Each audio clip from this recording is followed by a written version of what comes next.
Hello, everybody. Scott Golden here with the Pro Wrestling Logic YouTube channel and the continuation of our Wrestling Challenge review series. Not that many left, probably 3 or 4 left, at least for now. 514.95 is what we have available right now, and I think we've got one more. Actually, I think we got a total of 3 more, including the 514. But as mentioned, not too many more of these. This is the day of the first In Your House pay-per-view, abridged 2-hour pay-per-view at the time. Not exactly something to write home about for fans watching at home, but it is what it is, and it served its purpose, mainly to kind of get under the skin of people to buy pay-per-views on a monthly basis. That was the idea anyway. They did that relatively well, and certainly this time of the process is without a doubt a transitional time. It's to think that within a couple of months there will not be any more Wrestling Challenge after almost a 10-year run. Just kind of sad if you think about it. Anyway, we go to includes a vignette promoting the debut of Skip and Sonny, featuring footage from Superstars of Ray Rougeau interviewing World Champion Diesel, with Psycho Sid and Ted DiBiase appearing alongside midway through the interview. Obviously not going to cover the Superstars thing. We'll do that if and when the Superstars footage becomes available, but needless to say, Hakushi with Shinja defeating Sonny Rogers with a springboard splash into the ring. 244 prior to the bout. Footage is shown of Hakushi attacking Bret Hart during the 325.95 edition of Superstars. This is the night that the In Your House pay-per-view, when it begins, will include a very good, probably the best that Hakushi has in the organization, match between himself and Bret Hart. Decent enough match that it's still memorable all these years later. Hakushi is a guy who was kind of sent, I guess, in ways to help Jerry Lawler. Lawler is continuing his feud with Bret Hart that started at King of the Ring nearly 2 years, actually more than 2 years before, by this point.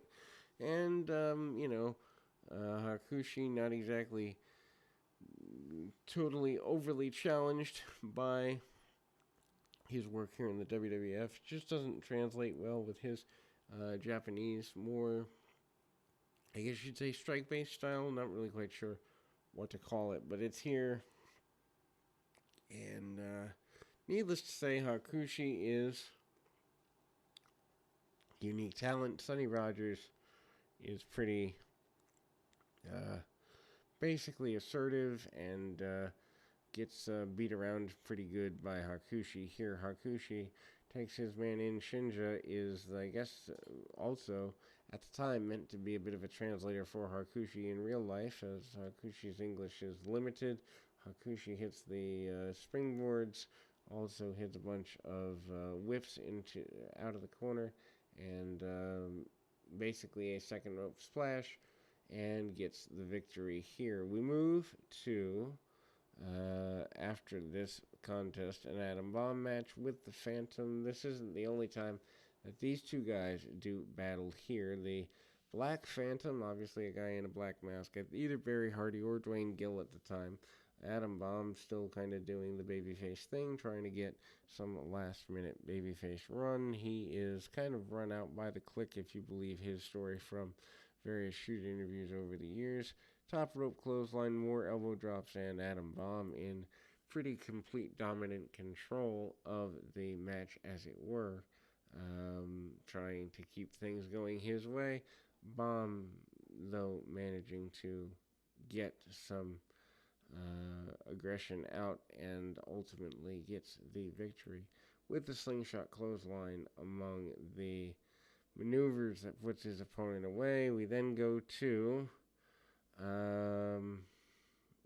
various other alternatives here, including old Super Nintendo video game commercials, which, man, even video games were better back then. Certainly not the graphics, but replayability, yeah, it's there.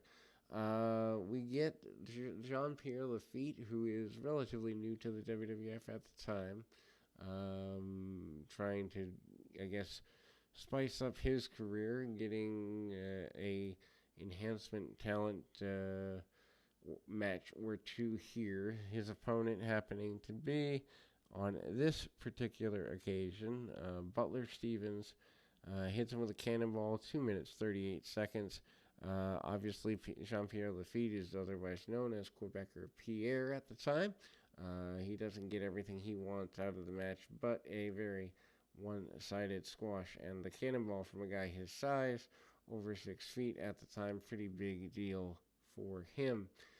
And a victory. And again, he does an on-again, off-again house show feud with Bret Hart, although has issues, if you believe him, with the Click, and moving forward with his career as well. Then we go off into the next in series of matches. Bob Holly is up next. Bob Holly facing off in an enhancement match here. Holly is a guy who's kind of wandering around, I wouldn't say completely aimlessly, but for example, Barry Horowitz match he has here doesn't do wonders for his career. Hangs on to an arm bar several times and kind of goes right at Horowitz, hits a drop kick and a top rope splash and gets a victory. Does Bob Holly. Bob Holly really doesn't come into his own for another couple of years with the Hardcore Holly gimmick. Then we go to the Pig Farmer, a.k.a. Henry O. Godwin. Punches, kicks, very basic brawling, inverted, slingshot-style suplex there, draping his opponent over the top rope. His opponent happening to be, in this particular encounter, someone that we all kind of know later, Gary Scott, who has been around for a little bit here. Not exactly a ringing home match. Inverted DDT from Hog, a.k.a. Henry O. Godwin. Eventually, when he goes babyface, going at it with none other than Hunter Hearst Helmsley in a hog pen match. I wonder if the hog pen match was an idea that Vince had from the beginning. Diesel cutting a promo from the Monday Night Raw deal and basically challenging of Sid and Diesel going at it at that night's pay-per-views. Diesel actually cracking a bone in his elbow as part of that particular match, catching Sid after diving over towards him.